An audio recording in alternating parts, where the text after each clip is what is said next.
Welcome back. Diatom and algae issues seem to arise just too often in my community tank. But what can I do about it?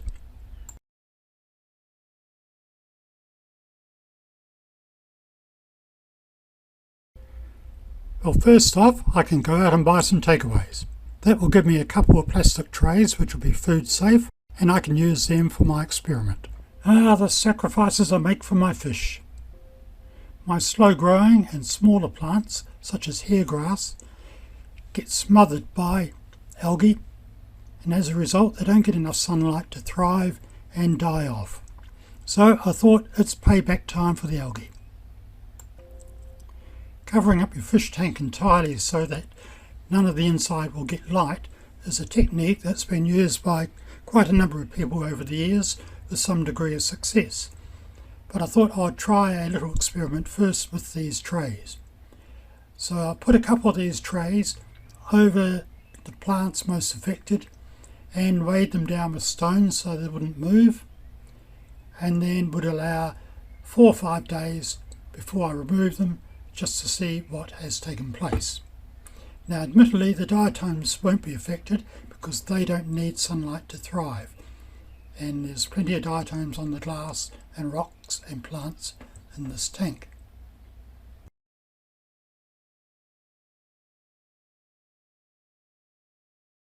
Well, here we are, 5 days later. Doesn't time fly when you're having fun?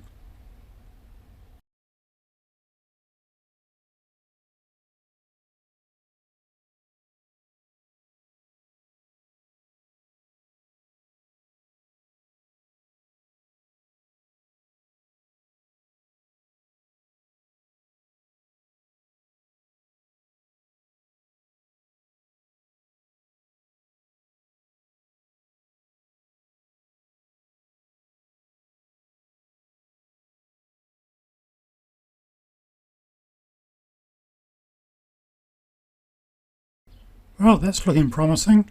There's a lot of white sand underneath. Let's just hope the plants are still alive.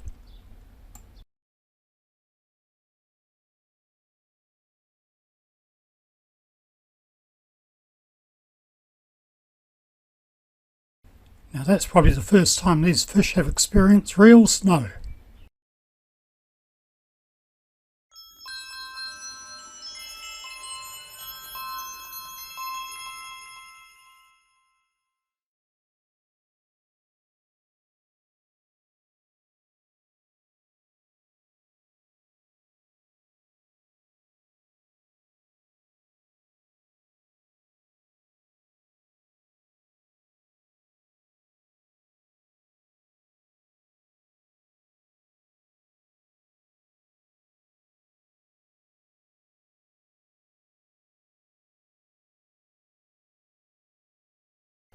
Well, that was definitely a success.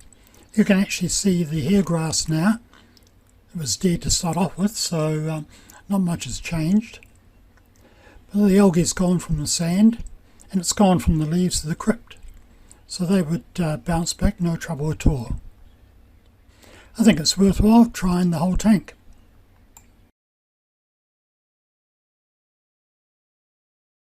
The fish can survive without food for a few days. They'll just enjoy a nice hibernation.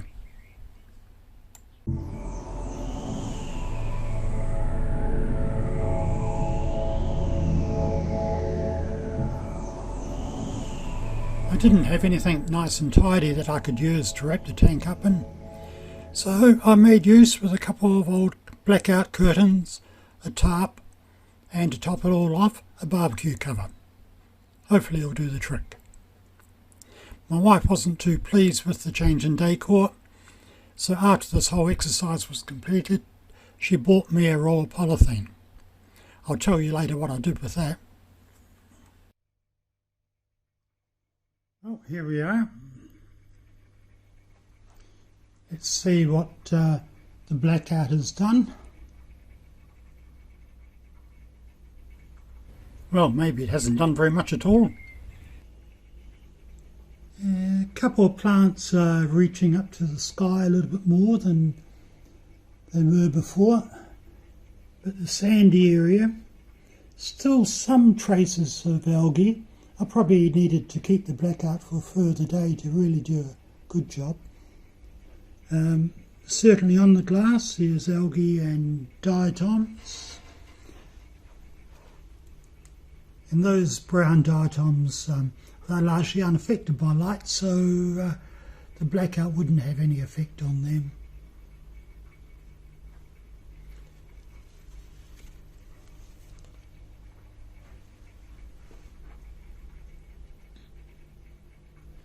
Fish are all okay. They've regained their colour now. They were at first a little bit pale. No losses. Not overly hungry, they are eating but not ravenous.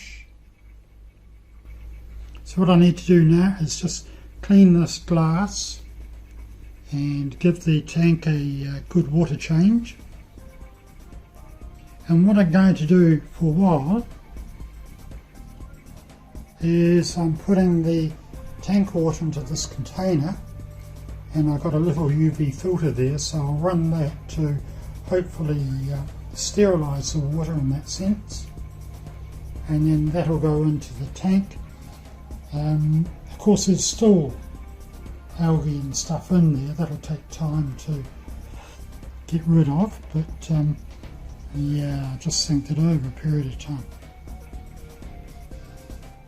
Now, I must show you this. I flogged this tray from the cat. The cat food bowl used to sit in here, and this sort of vinyl type tray was to keep the floor tidy.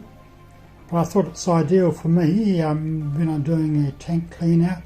I can just put any wet things, any scrapers or anything in there, and I don't have to worry about water going everywhere.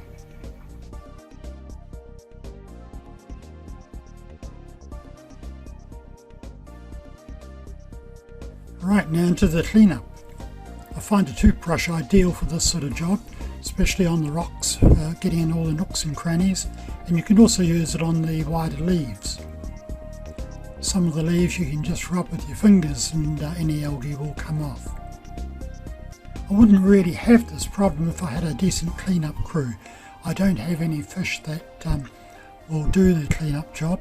I probably need a couple of otocinclus, but they're very hard to get, and when you do get them, they're very delicate fish to keep.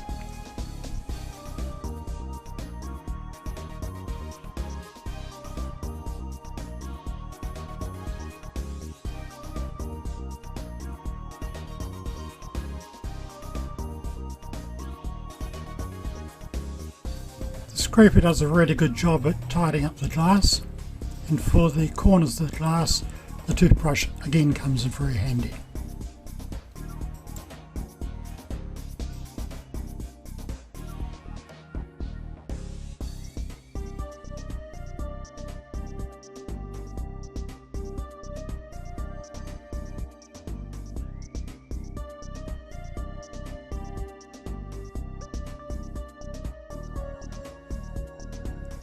Well, it's time to put my little UV filter to work.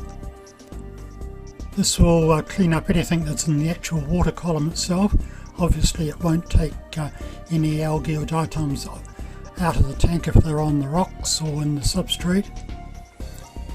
But first we'll just speed up things and stir up the water.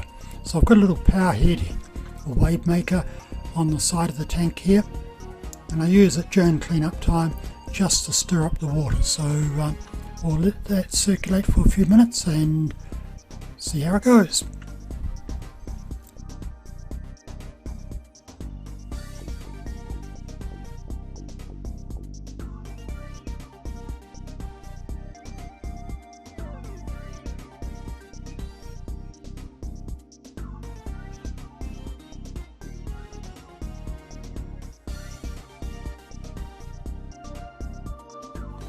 Well, the top filter is certainly working.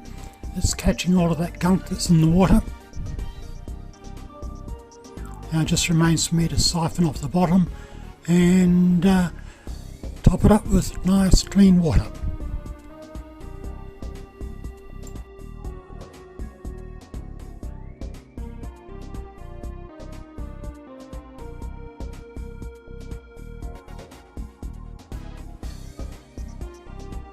I don't want to use the gravel vac on the gravel itself. I'd much rather any debris sink in, and then the plants will be able to take that up.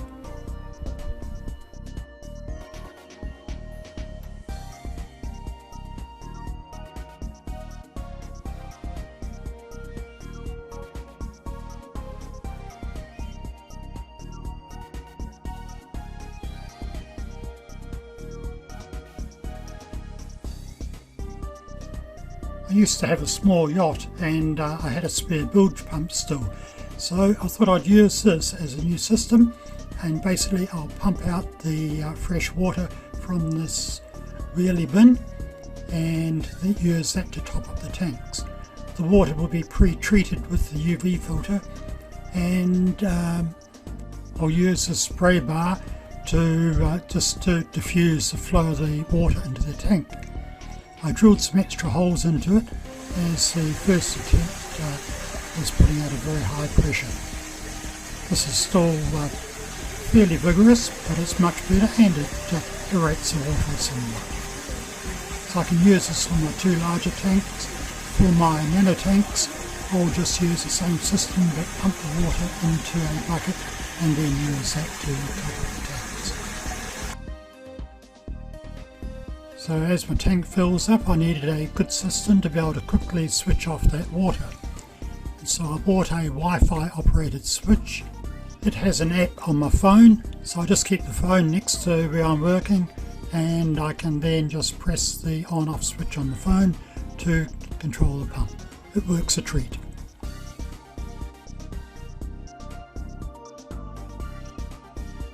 I think that the landscape looks out of balance. I've got two fairly large rocks here and then nothing. And I'm thinking of adding a third rock there, which I think would make things just a little bit pleasing to the eye. But the rock that I have in mind is a little bit on the large size, which means less room for fish, less room for plants. So I might need to just sleep on that. Not the rock, the idea.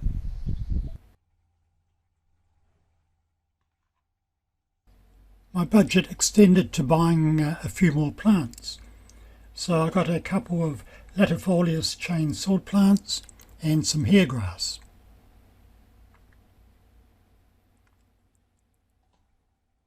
So hopefully the chain swords will fill in the corner a little bit. And I'll put a root tab with them when I plant them, because they're going straight into sand and there's not a lot of nutrition in that sand. Now I'll just trim the roots a little bit. That should encourage a little bit of new growth. The substrate where they're going is not very deep anyway, but hopefully they'll soon sprout some new roots and do their thing. So they're now ready to plant. Good old tweezers to the rescue.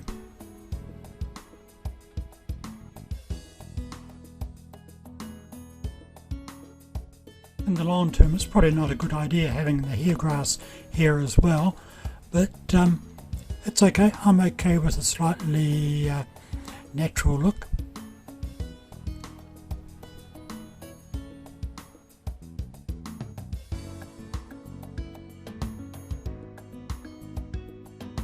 I've got Cory fry in here, so they're no longer fried, they've grown very quickly. In fact, I've got Cory in just about all the tanks now. And the hairgrass, as you can see, I've split it up into smaller pieces and I'll plant those separately. And once again, hopefully they'll spread and fill in the area that I plant them in. The only trouble is if I do get some more algae or diatoms, well, they'll have a hard job surviving.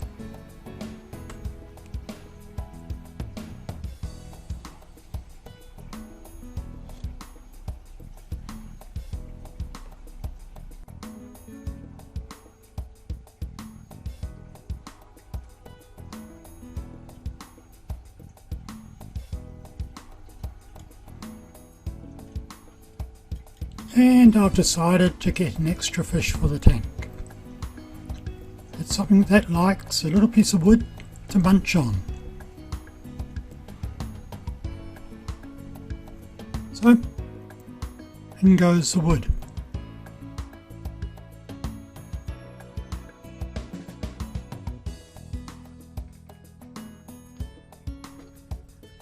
And as for the fish,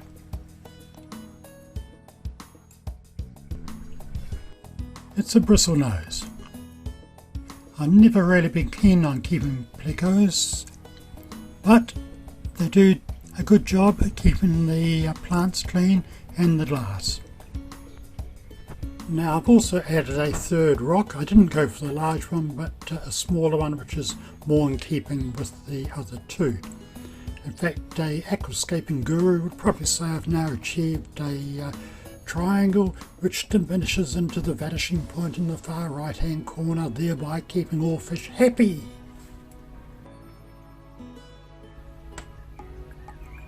I have a buckeye sword in this location which hopefully will mature with more reddish leaves. I have 3 types of swords of the larger variety, and over here is a Osiris. And I'm hoping the veins will whiten out in time. And I had some Argentine swords. I have a number of these, so I've just put them around the back and they will hopefully make a background carpet. Now I've been thinking that I should make a plan to move away from these mid-water schooling type fish and have fewer but larger fish that have a more distinct personality. But I need to do some more research on this, as I have no idea what type of fish would fit the bill. In my last video I mentioned the problems I was having trying to get a CO2 tank. Well, I found a shop that would supply one to me, but it failed to arrive within the 3-week period. They then suggested a smaller tank which they could supply that week. That also failed to eventuate. I cancelled the order and had about 3 weeks chasing them trying to get a refund. Anyway, surprise surprise, I went with the rental tank again. Different company, a tank I'm happy with.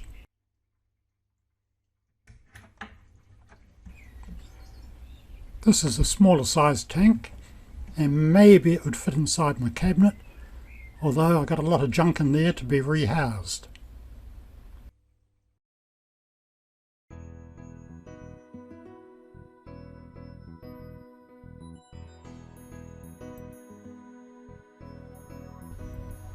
Well, a little bit surprising just how much gear you can hide in that cupboard.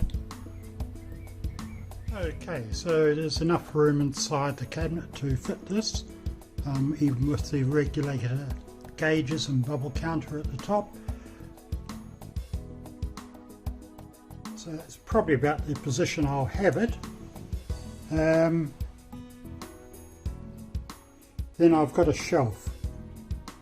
I suppose I could just discard the shelf, but if I put a hole in the shelf big enough to put the cylinder through, then I can still retain that area. It does need to go in at an angle, so I'd have to get over that bottom hinge, I'd have to have it in about that position. I think that's doable. I just need a hole that's going to be bigger than the tank. A little bit of carpentry 101. You need a hole to make a hole.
Fortunately, the regulator that I purchased came with all the necessary kit. It's just a matter of learning what to do. It's the first time for everything. I'll start off with the easy part, and that's installing the drop checker,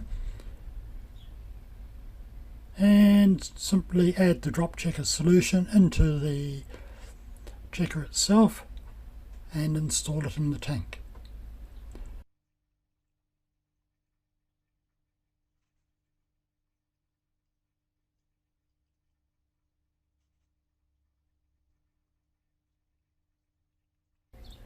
Once set up, the solution will change colour according to the concentration of CO2 in the water. Blue would mean that it's not enough CO2, yellow too much, and when it's green it's perfect.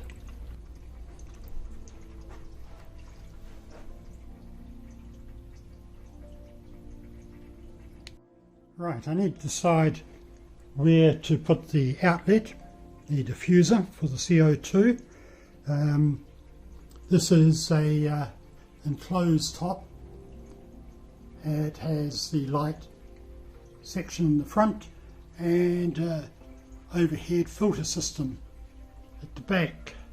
Now there are slots on the left hand side at the back where I can run various cables or for heaters and what have you, or air lines, but I think I'll put the diffuser on this side, because up in that corner, excuse the reflection, is the outlet. I'll put a bit of foam in there just so that it's not going to bubble away as it normally will. But I'm thinking if I put the diffuser on this side below that, then those bubbles will rise and that water current will carry them across the aquarium. Now, to get access to that side, I think the easiest way is just to separate the two top covers and slide the hose in there, then wrap it around the back. I could go down the side and through the cabinet, but it's a shorter and less visible route if I just go around the back. So I'll cut the hose about there for the backflow preventer. I'll blow through it to make sure it's the right way around. I might just soften up those hoses in a bit of hot water. That should do it. And I'll just attach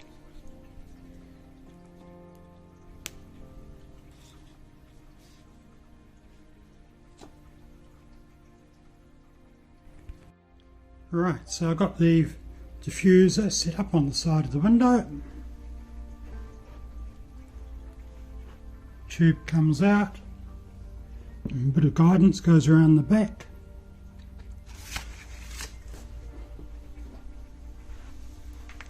And comes out here. Right, first job. Seat the washer and turn off the valve.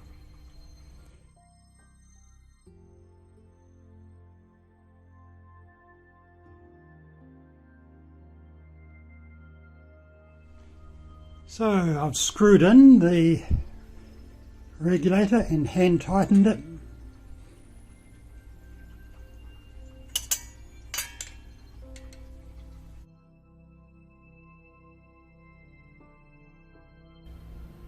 You don't need to over tighten this, and you can always just use soapy water later to check for any leaks. Right, in this case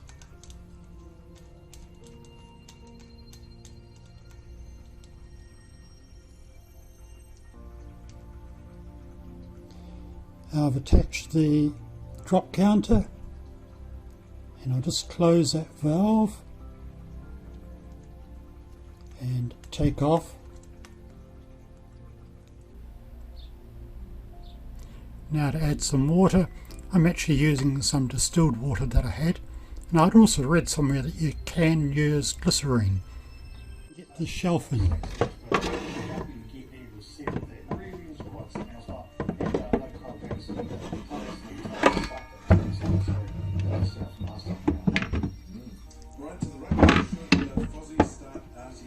There you go. I've got all the storage space. Now just need to connect the hose and then we should be in business.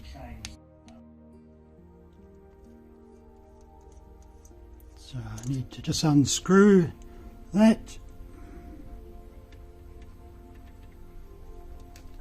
Then thread it.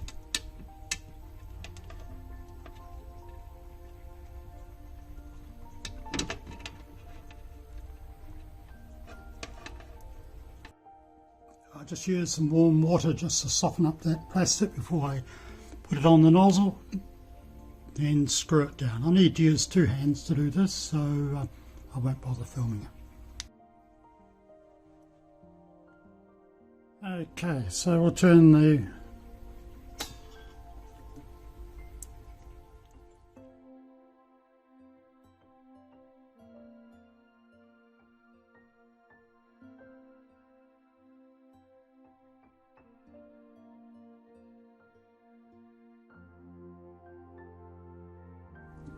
and I need to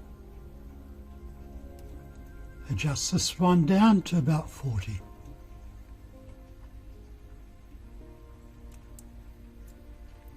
I can make the final adjustment once the air is actually flowing through it.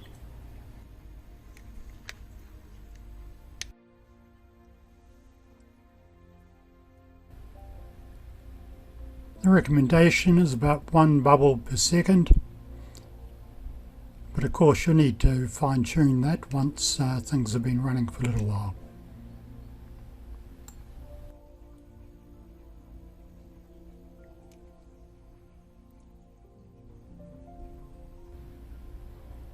So it's all looking pretty good. And there's something coming out the other end.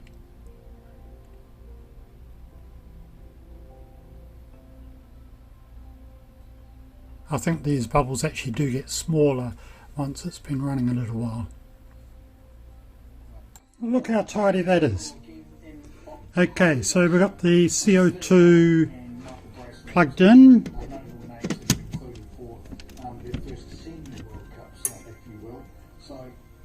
Indicators on, and I heard the relay click it to the on position there.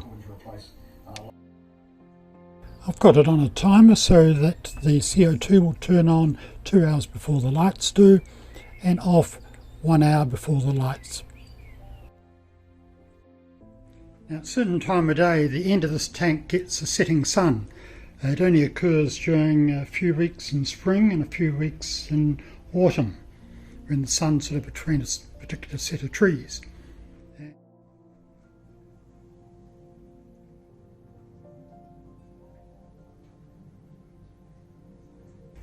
So what I've done is I used some of the polythene roll and I used some magnetic tape. Now that's available in a roll from a hardware shop, and although it's not super strong, it's ideal for this purpose. So I just stuck it on the side, and I can use washers or something else to hold this sheet in place, and that just stops the sun from getting in there and should help me control algae. I should paint the washers black just to make them blend in a bit more. Well, the big question now remains, is CO2 injection all hype, or will it really help make my plants thrive? And can I get on top of my algae and diatom problem? Only time will tell. A revisit in a month or so might give some answers. Thank you for watching.